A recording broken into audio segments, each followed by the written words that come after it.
Hello everyone and welcome back to the Formula 1 2021 League. This is race number 5 and we are in Abu Dhabi. This is an interesting track in terms of what actually happens on it, though it's a bit boring to race, I will admit. But you're in for an exciting one. There's a lot of things that happen during this race, and I'm excited to show you, so stay tuned for that.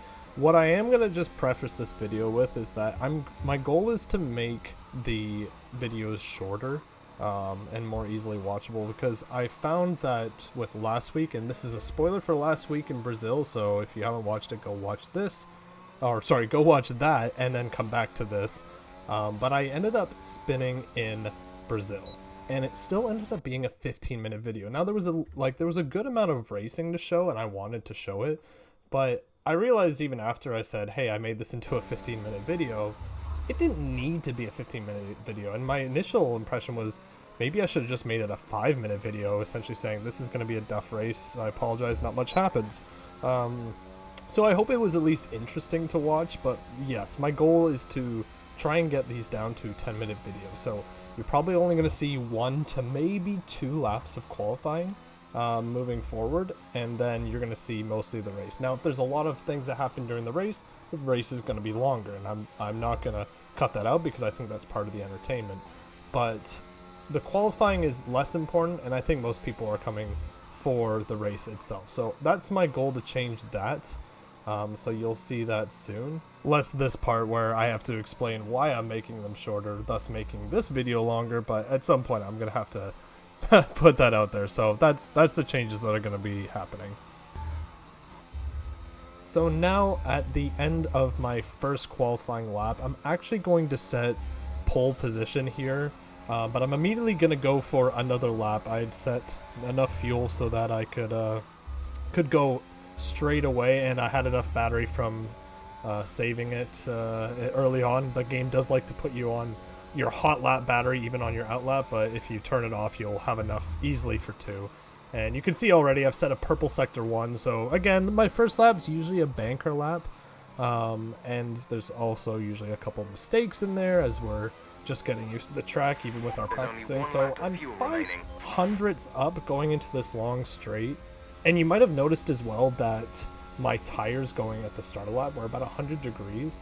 And that's kind of normal for me. If you hadn't noticed, I tend to really hurt my front tires. I brake very hard and put a lot of heat into them.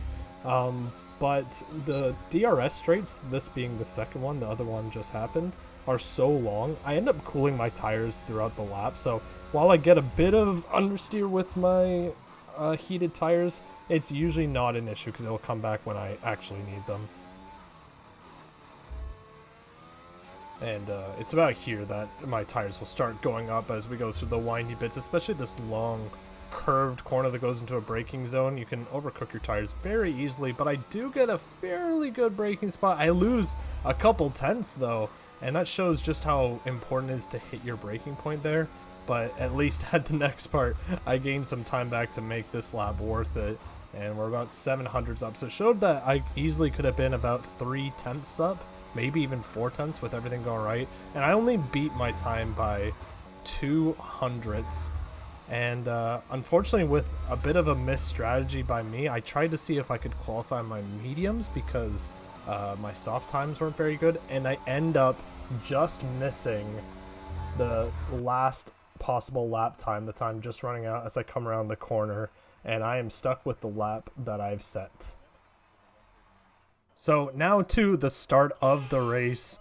We had to do a quick restart because there was an issue in the last one, so some of the tires are not correct, but either way we're gonna have 5 red lights, and it's a very quick lights out, and Sinful is a little slow off the line, and I'm immediately side by side with him, but I back out because I know racing into these first 2 corners is not a good idea, as Chills and Sinful are about to find out as Chills gets smacked and turned sideways. He's not out of the race, and Morrow gets the pass on me, but he also is very slow, so I immediately push into the next turn and gain my position back to hold second. Those first 2 turns are so deadly.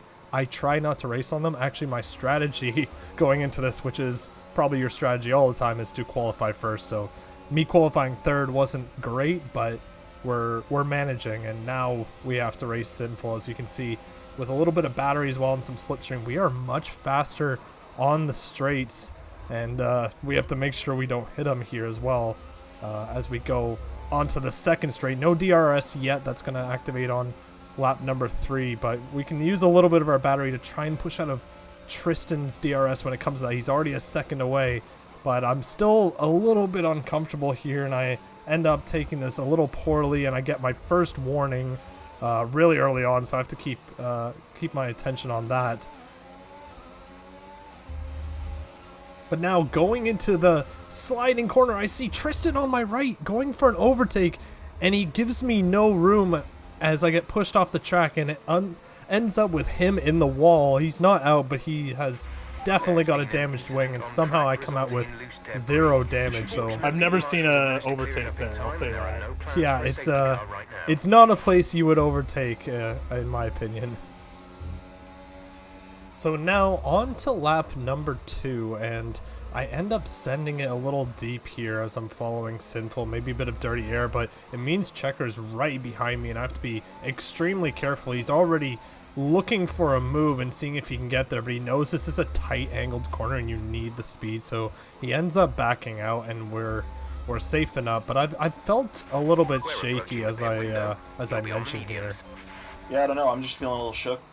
I don't know why. Yeah, I'm in the same boat. I'm really scared of these turns now. And those mistakes as well also meant that I was over a second behind Sinful, so now I have to dive into these corners just to get under a second, which I only just managed to do. DRS from Sinful after fucking it, did I? Yeah, I did, thank God. If you got away with no DRS, we would have been screwed.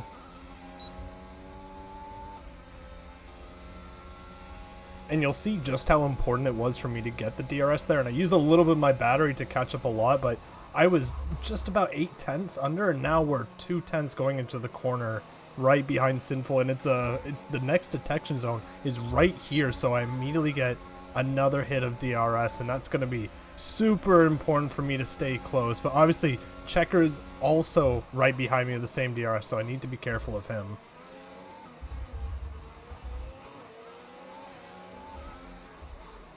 I also need to be careful of the track limits, because that is my second warning, which means one more and I will get a penalty. Yeah, I'm just like feeling weird right now. Yeah, I'm not feeling very confident. I'm gonna try to bring in a finish, wait for incidents later, and... Oh, Sinful's out. Green flag. Oh, yeah, he's out. Oh, if it's safety cars now, yeah, it's gonna be a safety car. It's not a safety car? That's insane. The marshals have managed to clear it up in time, and there are no plans for a safety car right now. Yeah, it's literally on the exit, or the last turn. There it is. So the VSC ends, and there's really not much of a change. Checker staying within about a second of me, Yellow flag. but Checker he ends up sending it on turn number 2. Checker's out. And that puts him out of the race, and we get a full safety car. Now this is huge. Only one person pit this lap, and it was Sosa in the Ferrari. And he'll get a slight advantage from the safety car, but the rest of us were still able to move at full tilt for the rest of it. So he should slot in behind, assuming it's he's able to catch up, which he should be able to. So this is a huge moment for us, as we are able to get a free pit stop now without having to worry about anyone undercutting us. The only person who is of concern right now is Eric, who I thought had to pit for the mediums, but it was actually the opposite. He started on the mediums, and that means he can now undercut us onto the softs. So he'll be very fast for the next 4-ish laps after the safety car is done, but it also means that his tires will be a little bit dead towards the end of the race. So that's what this race is going to come down to. So is Morrow. Yep. So Eric is going to be on old mediums at the end of the race, but he doesn't need to pit, so he'll be leading. Morrow has a 3-second penalty, so you'll be able to catch up. Release. God, if you were on mediums, you could actually undercut this to softs. Look after these tires now. We want to finish the race on this So compound. just to reiterate, I am wrong, and you can see that Eric does pit to the softs. I thought he was on the mediums and he would stay out on the mediums, assuming that he had already pit, so he would just be on mediums for the rest of the race. That's not true. He started on mediums, so now he's on the undercut on softs. The only difference is that Moro is in second place, or so I thought. As you can see, Moro just got disqualified from the race. I don't even notice this.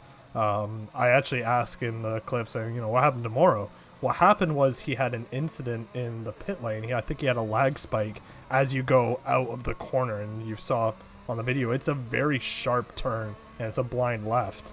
And because he ends up blocking the pit lane, that is a disqualifiable offense, and he is out of the race. So now, at the end of the safety car, as has been pretty much the usual this season, it is us controlling the restart of the race.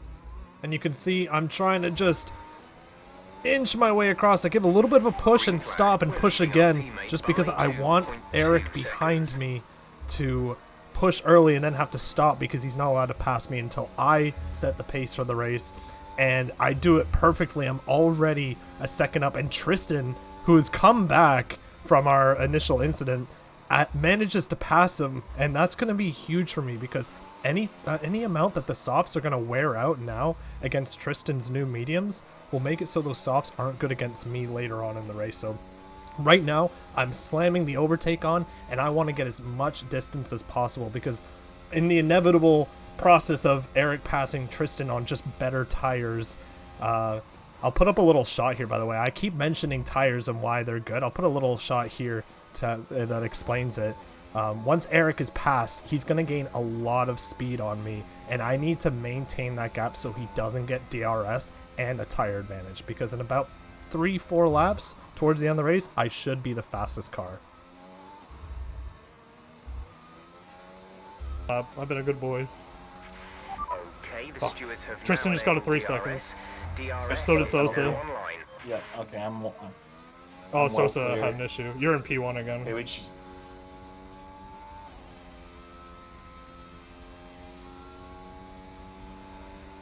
So the reason I say my teammates in P1, this was apparently just an issue with this race, and this race weekend was just really weird, especially at Abu Dhabi. There was just a bunch of issues, not necessarily disconnects, but just like desync issues. Like I couldn't tell where Phil was. I'm seeing him on the track in 5th.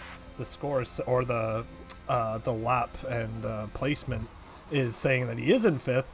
But he's actually fighting for 3rd right now with Chills. So we're looking at a 1-3 finish if we can keep it on the track. And this is huge because both Alfa Romeros, who are in 1st place, if you remember the points, are out of this race. Ferrari only has one person in Sosa right now who's going to get him some points, but Checker in terms of the drivers won't be getting any points. So right now, and I'll show some points at the end of this to show just how much of a gap it is, but this is huge, and it means that any finish we can do, even if I were to crash and not DNF, but finish last, I would still get a good amount of points. After such disappointment in Brazil, your boy is going to take the one he thought he was going to spin on. Hey Jeff, thanks for your work this weekend. Well done, mate. Team effort. Thanks to all the boys.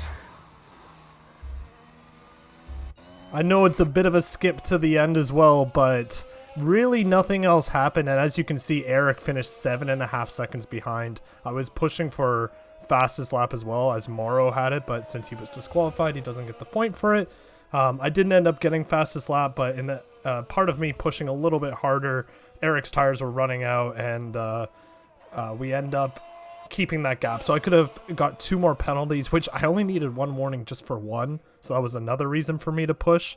But it didn't happen, and we are P1 at Abu Dhabi. And as I said earlier, even though Phil was in 3rd, or sorry, he was in 5th, he did end up finishing 3rd. So that is a 1-3, and that is both Williams on the podium. Look at you.